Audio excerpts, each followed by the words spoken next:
Konnichiwa!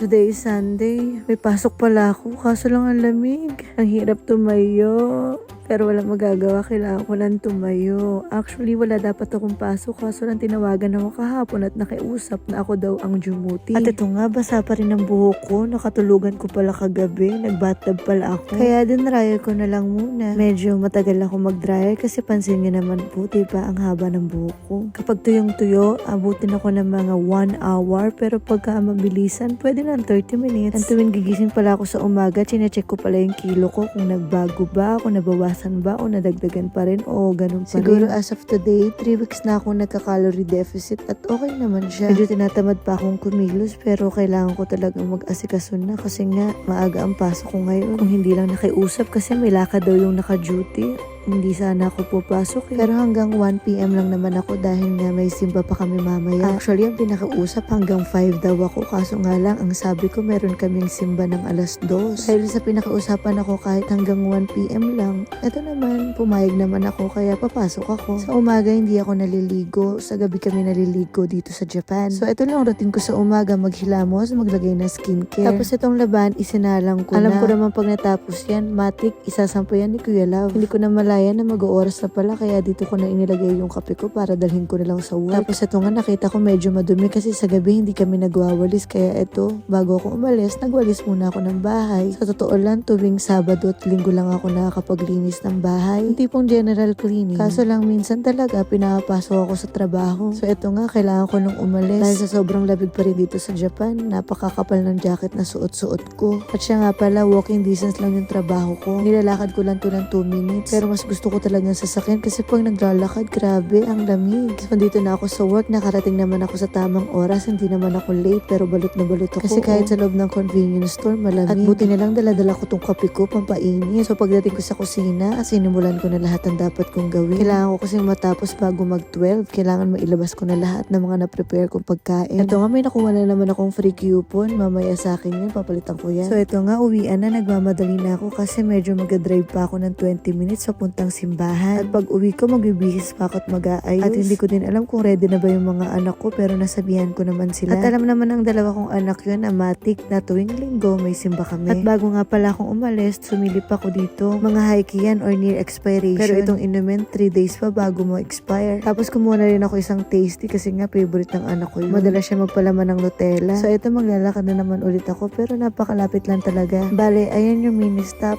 Tapos, ayang building na yan, dyan ako nakatira. Pag uwi ko nga, sinek ko yung mga nakuha kong coupon. Medyo marami-rami na naman. So ito na naman ako, maghihilamos na naman ako. Kasi nga puro prito ginawa ko kanina, kaya puro mantika tong mukha ko. Pero mabilisan lang kasi malapit na mag-oras. Basta mahilamusan ko lang, tapos malagyan ko skincare. Tapos nga pala maglalagay din pala ako ng sunscreen kahit malamig dito sa Japan. Pero nag-expose tayo sa sun. Alam nyo na, ang UV rays nakakasira ng skin. Kaya mas mainam na may protection ng ating mga skin. So eto na last kong gagawin, magsusuklay kasi aalis na talaga kami. Grabe na pala ang haba ng buhok ko pero hindi ko alam ba't hindi ko pa rin maputulan. Gusto ko kasi siyang paabutin hanggang tuhod. Ang kinaganda naman sa buhok ko is straight kahit hindi ko siya planchahin. Lalo na kapag 1 hour kong binlower to, bagsak na bagsak talaga tong buhok ko. So hindi na pala ako nakapag-makeup pero syempre hindi pwedeng makalimutan ng lip tint. Para kahit pa paano may kulay ang aking mukha. Ito pala ang OOTD ko. Aba, natutuwa ako, pumapayat talaga ako. So paalis na kami, nag-outfit check pa kami ni Bunso. Alam niyo ba, sabi ni Bunso, ang ganda ko daw. Aba, hindi nila pwedeng sabihin na pangit ako kasi magiging pangit din sila. Sa akin kaya sila nang galing. So ito na, mag-drive na ako papuntang church.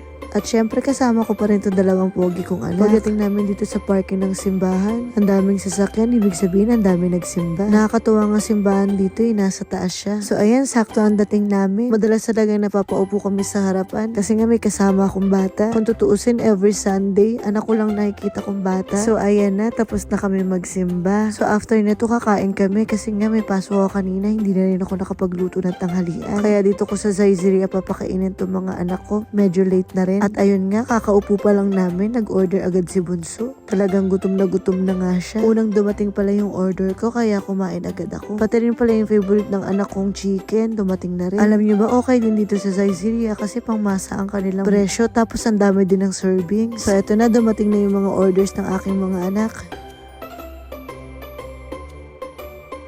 Tapos ayan naman kay Kuya Love yung cheese Doria. Ayan yung mga lagi nilang in-order kapag andito kami sa Saizeriya. At ito si Bunso, yung kanin niya, large yan. Akala mo mama siyang kumakain. Dito pala sa branch ng Saizeriya na napuntahan namin, ang ganda ng kanilang design ng restaurant nila. So ito tapos na kami. Next kong gagawin, kukunin ko na yung mga coupon items ko dito sa mini stop. Hindi na pala ako naganap, yung stuff na ang pinahanap ko. So ayan na yung mga nakuha ko, puro inumin ulit. Pero lahat yan libre, wala akong babayaran, 0 yen. At tignan nyo naman, nakuha na ng aking mga anak at kumakain na sila. O diba ang swerte ko? At syempre ako, iinumin ko tong Fiver Mini. Ang sarap ng libre. Hindi ko nga alam ba tinatapon ng mga Japanese. And then ito palang on the way kami. May nakita akong parang ipo-ipo. Alam nyo ba, in-imagine ko dyan, feeling ko may anghel na bumaba. Saan kaya siya pumunta? So nung on the way kami pa uwi, dumaan muna pala ako sa Gyomosupa kasi wala na kaming bigas. Hindi ko pa nasusubukan bumili ng bigas dito ngayon pa lang. Pero in fairness, meron din sila mga murang bigas. Kasi kung tutuusin, ang mahal-mahal talaga ng bigas nila eh. Imagine yun lahat yun, 5 kilo. Parang worth 800 pesos sa Pilipinas. Maharlika, diba? And then ito pala, nung pauwi na kami, nagdadrive ako. Napansin ko na naghaharutan yung dalawang magkapatid. Kaya sinikret kong videohan sila. Pero nalaman din ni Bunso kasi nakatingin siya eh. So, nung nakarating na kami sa bahay, akala ko magpapahinga na ako. Nakalimutan ko, tambak na pala mga tutupiin ko. Ito talaga yung chore sa bahay na pinakaayaw-ayaw ko. Pero ito nga, at wala akong magagawa. Ako ang nanay ng dalawa kong mga anak. Kapag sila naman ang gumawa, hindi maganda ang pagkakatupi. Hindi pa nga ako nagpapalit ng damit pero sinubulan ko na agad magtupi. Dahil after na to, magluluto naman ako ng dinner namin para matapos ko na lahat ng gawain ko at makatulog kami ng maaga. At siya nga pala, ito si Bunso, inayos daw ng kuya niya ang kanyang buhok. O diba, ang pogi ni Bunso.